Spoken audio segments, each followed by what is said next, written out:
Hi అండి. దేశవ్యాప్తంగా గణపతిని భక్తి శ్రద్ధలతో నవరాత్రులు చేస్తూ పూజిస్తున్నారు. గణపతిని చూసి మనం ఓపిక, జ్ఞానం, ఏకాగ్రత, సహనం, సంతోషం మరియు ఎదగడానికి అవసరమైన దైవిక లక్షణాలను నేర్చుకోవాలి.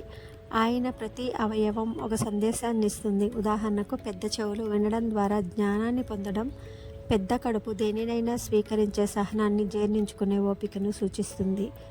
చిన్న మూషికం వాహనంపై ఆయన కూర్చోవడం చిన్న లక్ష్యాలు సాధించడం ద్వారా పెద్ద విజయాలు సాధించవచ్చని తెలుపుతుంది. ఆయన సత్యం మరియు స్పష్టతకు చిహ్నం.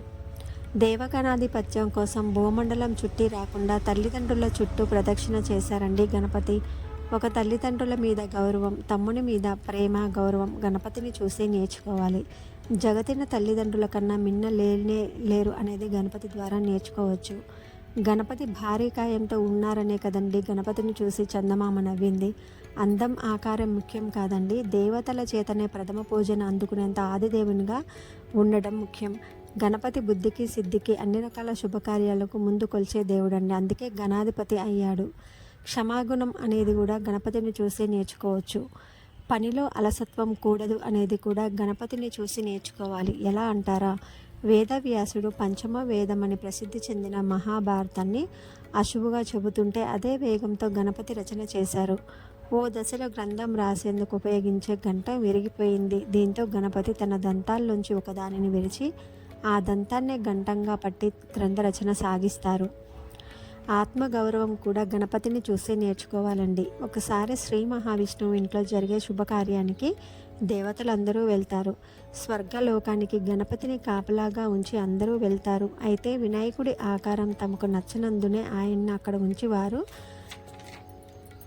వెళ్ళారన్న సంగతి గణేశునికి తెలుస్తుంది. దీంతో దేవతలకు ఎలాగైనా బుద్ధి చెప్పాలి అనే వెళ్ళే దారినంతా గుంతలు తవ్వి గుంతలు ఏర్పడేలాగా చేయమని మూషికాన్ని ఆదేశిస్తాడు. మూషిక దేవతలంతా వెళ్తున్న దారినంతా తవ్వి గుంతలమయం చేస్తుంది. దీంతో ఆ దారిలో వెళ్తున్న దేవతల రథం ఒకటి గుంతలో దిగబడిపోతుంది. వారు ఎంత ప్రయత్నించినా ఆ రథాన్ని బయటికి లాగలేకపోతారు. అటుగా వెళ్తున్న ఒక రైతుని పిలిచి సహాయం చేయమంటారు. అతను వచ్చి గణపతిని ప్రార్థించి రథాన్ని బయటికి లాగుతాడు.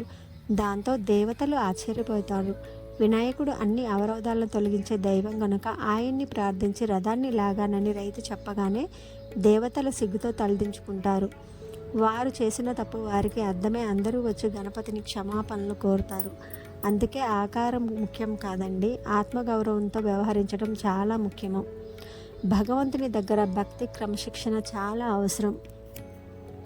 దేవుని విగ్రహాలు కూడా నానా రకాలుగా తయారు చేస్తున్నారు. దేవునికే 6 ప్యాక్లు పెడుతున్నారండి.